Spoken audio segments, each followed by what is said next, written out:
6ನೇ ಮನೆ ಗುರು ಬಂದಿರೋದ್ರಿಂದ ಪ್ರತಿ ದಿವಸ ಗುರುವಾರದಿಂದ ಅರಿಶಿನ ತೆಗೆದುಬಿಟ್ಟು ಹಚ್ಕೊಳ್ಳಿ, ಒಳ್ಳೆಯದಾಗಲಿ. Okay sir, thank you. ಧನ್ಯವಾದಗಳು ಕರೆ ಮಾಡಿದ್ದಕ್ಕಾಗಿ. ಮತ್ತೊಬ್ರು ಕಾಲರ್ ಹಿಡಿದ್ದಾರೆ. ಹಲೋ, ನಮಸ್ತೆ. ಹಲೋ, ನಮಸ್ತೆ ಮೇಡಮ್. ನಮಸ್ತೆ ಮಾ, ಯಾರ ಬಗ್ಗೆ ತಿಳ್ಕೊಬೇಕಿತ್ತು? ನಮ್ಮ ಮಗನ ಬಗ್ಗೆ ಮೇಡಮ್. ನಿಮ್ಮ ಮಗನ ಹುಟ್ಟಿದ ದಿನಾಂಕ ಮತ್ತೆ ಸಮಯವನ್ನ ತಿಳಿಸಿ. ಮೇಡಮ್ 13/4/95. ಹ್ಮ್ ಗುರುವಾರ ಬೆಳಿಗ್ಗೆ 11:15 ಮೇಡಮ್. 11 ಗಂಟೆ 15 ನಿಮಿಷ. ಎಲ್ಲಿ ಹುಟ್ಟಿದ್ದು? ಮಂಡ್ಯ ಮೇಡಮ್. ಸರಿ, ಗುರೂಜಿ ಇದ್ದಾರೆ, ಮಾತಾಡಿ. ನಮಸ್ತೆ ಗುರುಜಿ. ನಮಸ್ಕಾರಮ್ಮ. ಮದುವೆ ಬಗ್ಗೆ ಕೇಳಬೇಕಿತ್ತು ಗುರುಜಿ. ಅವರ ಜಾತಕದಲ್ಲಿ ರಾಹು ದಶೆ ನಡೀತಾ ಇದೆ. 2027 ಅಕ್ಟೋಬರ್ವರೆಗೂ ಬುಧ ನಡೀತಾ ಇದೆ. ರಾಹು ಮತ್ತು ಬುಧ ಮದುವೆ ವಿಚಾರದಲ್ಲಿ ಏನು ಹೇಳ್ತಾ ಇದೆ ಅಂತ ನೋಡೋಣ. ರಾಹು 4-4-10 4ನೇ ಮನೆ ಬಂತು ಅಂತಂದರೆ ಇಂಟ್ರೆಸ್ಟು ಸ್ವಲ್ಪ ಕಮ್ಮಿ ಇರುತ್ತೆ ನಿಮ್ಮ ಹುಡುಗನಿಗೆ. ಬುಧ ಬಂದಾಗ ಅಲ್ಲಿ ಅವರು ವೃತ್ತಿಯಲ್ಲಿ ಜಾಸ್ತಿ ಕಾನ್ಸಂಟ್ರೇಷನ್ನು, ಕೆಲಸದಲ್ಲಿ ದುಡ್ಡು ಮಾಡೋದ್ರಲ್ಲಿ ಜಾಸ್ತಿ ಕಾನ್ಸಂಟ್ರೇಷನ್ನು. ಮದುವೆ ವಿಚಾರದಲ್ಲಿ ಯಾವುದೇ ಗ್ರಹ ಇಲ್ಲಿ ಸೂಕ್ತವಾಗಿಲ್ಲ.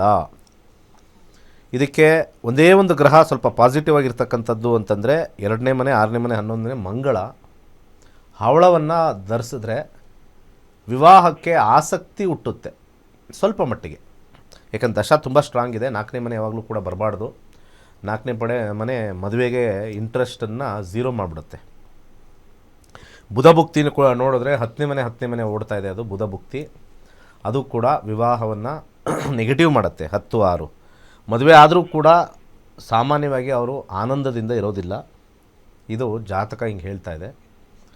ಸೊ ಇದನ್ನು ಫೋರ್ಸ್ ಮಾಡಿ ಹೇಳಬೇಕಾ ಅಥವಾ ಅವ್ರಿಗೆ ಬಿಡಬೇಕಾ ಅನ್ನೋದು ಕ್ವಶನ್ ಮಾರ್ಕು. ಯಾಕಂದರೆ ರಾಹು ತುಂಬ ವರ್ಷ ಇರೋದರಿಂದ ಇವರಿಗೆ ವಿವಾಹದಲ್ಲಿ ಇರ್ತಕ್ಕಂಥ ಒಂದು ಯೋಗ ಝೀರೋ.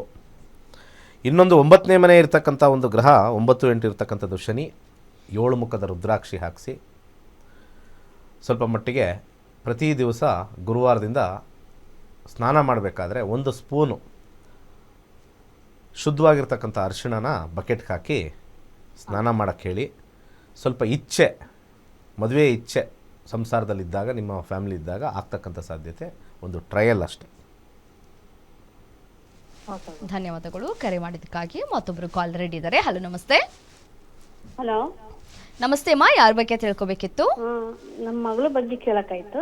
ನಿಮ್ಮ ಮಗಳ ಹುಟ್ಟಿದ ದಿನಾಂಕ ಮತ್ತೆ ಸಮಯವನ್ನ ತಿಳಿಸಿ. 6-4-2003. ಸರಿ, ಸಮಯ ತಿಳಿಸಿ ಮಾ. ಮಧ್ಯಾಹ್ನ 2:20. ಮಧ್ಯಾಹ್ನ 2:20. ಓಕೆ, ಎಲ್ಲಿ ಹುಟ್ಟಿದ್ದು? ಶಿವಮೊಗ್ಗ. ಸರಿ, ಗುರೂಜಿ ಇದ್ದಾರೆ, ಮಾತಾಡಿ. ನಮಸ್ತೆ ಗುರುಜಿ. ನಮಸ್ಕಾರ, ಹೇಳಿ. ಮಗಳ ಬಗ್ಗೆ ಎಜುಕೇಶನ್ ಬಗ್ಗೆ ಕೇಳ್ಬೇಕಾಯ್ತು ಗುರುಜಿ. ಈಗ ಪ್ಯಾರಾಮೆಡಿಕಲ್ ಮುಗಿಸಿ BSc ಮಾಡ್ಬೇಕು ಅಂತ ಗುರುಜಿ. ಮುಂದೆ ಹೆಂಗಿದೆ ಗುರುಜಿ? ರಾಹು ದಶೆ ನಡೆಯೋದ್ರಿಂದ 9 ಅಂತ ಬಂದಾಗ ಹಾಸ್ಪಿಟಲ್ ಮ್ಯಾನೇಜ್ಮೆಂಟ್ ಅಂತಲೂ ತೊಗೊಳ್ತೀವಿ ನಾವು. ಹಾಗೆ ಸ್ಯಾಟ್ರನ್ 6, 5, 10 ಇರೋದ್ರಿಂದ ಕೆಲಸನೂ ಚೆನ್ನಾಗಿ ಸಿಗುತ್ತೆ.